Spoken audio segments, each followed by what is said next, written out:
ನಮಸ್ಕಾರ. ಭೌತಶಾಸ್ತ್ರ ಪ್ರಿಯರಿಗೆ ಮತ್ತು ವಿದ್ಯಾರ್ಥಿಗಳಿಗೆ ಅಜಾ ಫಿಸಿಕ್ಸ್ ವಿಡಿಯೋಸ್ಗೆ ನಿಮಗೆಲ್ಲ ಸ್ವಾಗತ. ಇವತ್ತು ನಾವು ನಮ್ಮ ವೇದಿಕೆಯಿಂದ ಅನ್ಸರ್ಟೆನಿಟಿ ಪ್ರಿನ್ಸಿಪಲ್ನ ಡೆಮಾನ್ಸ್ಟ್ರೇಟ್ ಮಾಡಿ ಪ್ರೂವ್ ಮಾಡ್ತಾ ಇದ್ದೀವಿ. ಅನ್ಸರ್ಟೆನಿಟಿ ಪ್ರಿನ್ಸಿಪಲ್ ಅನ್ನುವಂಥದ್ದು ಕ್ವಾಂಟಮ್ ಮೆಕ್ಯಾನಿಕ್ಸ್ ಅಲ್ಲಿ one of the key feature. ಅದು ಏನ್ ಅನ್ಸರ್ಟೆನಿಟಿ ಪ್ರಿನ್ಸಿಪಲ್ ಅಂದ್ರೆ, ಮೈಕ್ರೋಸ್ಕೋಪಿಕ್ ಡೊಮೈನ್ ನಲ್ಲಿ ಯಾವುದಾದ್ರೂ ಒಂದು ಪಾರ್ಟಿಕಲ್ ಮೂವ್ ಆಗುವಾಗ ಅದರ ಪೊಸಿಷನ್ಸ್ ನ ಅಕ್ಯುರೇಟ್ ಆಗಿ ಮೆಜರ್ ಮಾಡಿದ್ರೆ ಮೊಮೆಂಟಮ್ ಬಗ್ಗೆ ಇರೋ ಮಾಹಿತಿ ಮಿಸ್ ಆಗ್ತಾ ಹೋಗುತ್ತೆ. ಅದೇ ತರ ಆ ಸಿಸ್ಟಮ್ನ ಅಥವಾ ಆ ಪಾರ್ಟಿಕಲ್ ನ ಮೊಮೆಂಟಮ್ ನ ತುಂಬಾ ಅಕ್ಯುರೇಟ್ ಆಗಿ ಮೆಜರ್ ಮಾಡಿದ್ರೆ ಅದ್ರ ಪೊಸಿಷನ್ ಬಗ್ಗೆ ಇರೋ ಮಾಹಿತಿ ಕಂಪ್ಲೀಟ್ ಆಗಿ ಮಿಸ್ ಆಗ್ತಾ ಹೋಗುತ್ತೆ. ಮಾಹಿತಿ ಮಿಸ್ ಆದ್ರೆ ಅದನ್ನ ಎರರ್ಸ್ ಅಂತ ಕರಿಬಹುದು ನಾವು. ಸೊ ಎರರ್ ನ ಪ್ರಾಡಕ್ಟ್ ಯಾವಾಗ್ಲೂ ಇದಕ್ಕೆ ಈಕ್ವಲ್ ಆಗಿರುತ್ತೆ. Greater than or equal to h×2 ಇರುತ್ತೆ. This is what uncertainty principle. We are going to demonstrate this uncertainty principle by creating a macroscopic wave in a rope. ಒಂದು rope ಅನ್ನ ಹಗ್ಗವನ್ನ use ಮಾಡಿಕೊಂಡು uncertainty principal ನ prove ಮಾಡೋಣ. ಹೇಗೆ ನೋಡೋಣ ಬನ್ನಿ. One end of the rope ಅಲ್ಲಿ create ಆದಂತ ಪಲ್ಸು ಇನ್ನೊಂದು ಎಂಡ್ಗೆ ಹೇಗೆ ಟ್ರಾವೆಲ್ ಆಗುತ್ತೆ ಅಂತ ಇಲ್ಲಿ ತೋರಿಸ್ತಾ ಇದೀವಿ. ಇಲ್ಲಿ ಪಲ್ಸ್ ನ ಪೊಸಿಷನ್ ಕಾಣಿಸ್ತಾ ಇದೆ, ಆದ್ರೆ ನಂಬರ್ ಆಫ್ ವೇವ್ಸ್ ಎಷ್ಟಿದೆ ಅನ್ನೋದು ಕಾಣಿಸ್ತಾ ಇಲ್ಲ. ಆನ್ ದಿ ಅದರ್ ಹ್ಯಾಂಡ್ ಹಗ್ಗವನ್ನ ಕಂಟಿನ್ಯೂಸ್ ಆಗಿ ವೈಬ್ರೇಟ್ ಮಾಡಿದ್ರೆ ವೆಲ್ ಡಿಫೈನ್ಡ್ ವೇವ್ ಲೆಂತ್ ಇರುವಂತ ನಂಬರ್ ಆಫ್ ವೇವ್ಸ್ ಗಳು ಸಿಗ್ತಾ ಇದೆ. ಆದ್ರೆ ವೇವ್ ಎಲ್ಲಿದೆ ಅಂತ ನಾವಿಲ್ಲಿ ಹೇಳಕ್ಕಾಗಲ್ಲ. ವೇವ್ ಹಗ್ಗದ ಒಂದು ತುದಿಯಿಂದ ಇನ್ನೊಂದು ತುದಿವರೆಗೂ ಎಲ್ಲಾ ಕಡೆನೂ ಇದೆ. ಅಂದ್ರೆ ಪೊಸಿಷನ್ ಸರಿಯಾಗಿ ಸಿಗ್ತಾ ಇಲ್ಲ, ಆದ್ರೆ ವೇವ್ ಲೆಂತ್ ಸಿಗ್ತಾ ಇದೆ. ಈಗ ಎಕ್ಸ್ಪೆರಿಮೆಂಟ್ಸ್ ನ ನೋಡ್ಕೊಂಡು ಬಂದ್ರಿ. ಎಕ್ಸ್ಪೆರಿಮೆಂಟ್ ಅಲ್ಲಿ ಅನ್ಸರ್ಟೆನಿಟಿ ಪ್ರಿನ್ಸಿಪಲ್ ಹೇಗೆ ಸ್ಯಾಟಿಸ್ಫೈ ಆಗ್ತಿದೆ ಅನ್ನೋದನ್ನ ಸಿಂಪಲ್ ಆಗಿ ಎಕ್ಸ್ಪ್ಲೈನ್ ಮಾಡ್ತೀನಿ. ಈಗ ಮೊದಲು ನಾವು ಒಂದು ರೋಪ್ ಅನ್ನ ತಗೊಂಡು ಆ ರೋಪ್ ಅಲ್ಲಿ ಒಂದು ಪಲ್ಸ್ ಅನ್ನ ಕ್ರಿಯೇಟ್ ಮಾಡಿದ್ವಿ. Just one pulse. ಈ ಪಲ್ಸ್ ಕ್ರಿಯೇಟ್ ಆದ ತಕ್ಷಣನೇ ಪಲ್ಸ್ ಇಲ್ಲೇ ಉಳ್ಕೊಳ್ಳಿಲ್ಲ, ಲೋಕಲೈಸ್ ಆಗಲಿಲ್ಲ, ರೋಪ್ ಅಲ್ಲಿ ಟ್ರಾವೆಲ್ ಆಗ್ಲಿಕ್ಕೆ ಶುರುವಾಯ್ತು.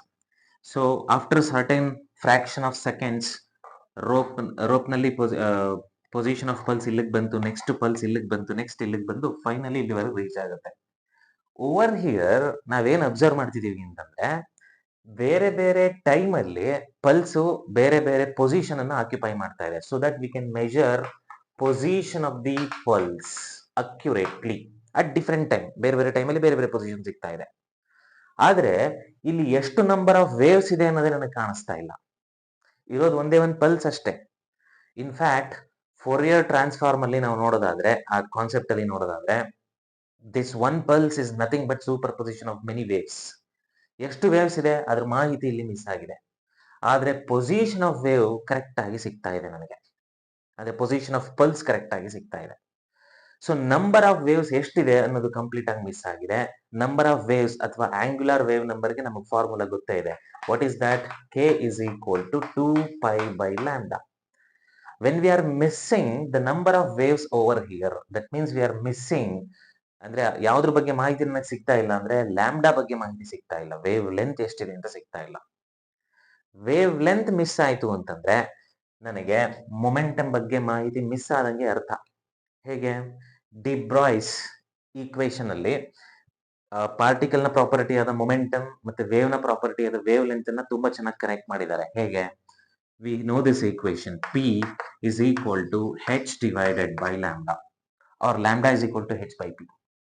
ನನಗೆ ಲ್ಯಾಂಬ್ಡಾ ಬಗ್ಗೆ ಮಾಹಿತಿ ಇಲ್ಲಿ ಮಿಸ್ ಆಗಿದೆ ಅಂತಂದ್ರೆ ಮೊಮೆಂಟಮ್ ಬಗ್ಗೆ ಅಲ್ಲಿ ಮಾಹಿತಿ ಮಿಸ್ ಆಯ್ತು ಅಂತಾನೆ ಲೆಕ್ಕ. ಆದ್ರೆ ಪೊಸಿಷನ್ ಅನ್ನ ಅಕ್ಯುರೇಟ್ ಆಗಿ ಮೆಜರ್ ಮಾಡ್ತಿದ್ದೀವಿ ಇಲ್ಲಿ. Okay. On the other hand ಇನ್ನೊಂದು ಎಕ್ಸ್ಪೆರಿಮೆಂಟ್ ಅಲ್ಲಿ ಒಂದು ಕಂಪ್ಲೀಟ್ ಸೈನ್ ವೇವ್ ಅನ್ನ ರೋಪ್ ನ ಒಂದು ಎಂಡ್ ಇಂದ ಇನ್ನೊಂದು ಎಂಡ್ ವರೆಗೂ ನಾವು ಸೆಟ್ ಮಾಡಿದ್ವಿ. There was a sine wave. ಇಲ್ಲಿ ವೇವ್ ಎಲ್ಲಿದೆ ಅಂತ ಕೇಳಿದ್ರೆ ಏನಂತ ಹೇಳ್ತೀರಾ? ವೇವ್ ಆಕ್ಚುಲಿ ರೋಪ್ ನ ಒಂದ್ ಎಂಡ್ ಇಂದ ಇನ್ನೊಂದ್ ಎಂಡ್ ವರೆಗೂ ಕಂಪ್ಲೀಟ್ ಆಗಿ ಸ್ಪ್ರೆಡ್ ಆಗಿದೆ. ಪರ್ಟಿಕ್ಯುಲರ್ ಪೊಸಿಷನ್ ಇಲ್ಲ. ಅಂದ್ರೆ ಪೊಸಿಷನ್ ಅಲ್ಲಿ ಅನ್ಸರ್ಟೆನಿಟಿ ತುಂಬಾ ಸಿಗ್ತಾ ಇದೆ.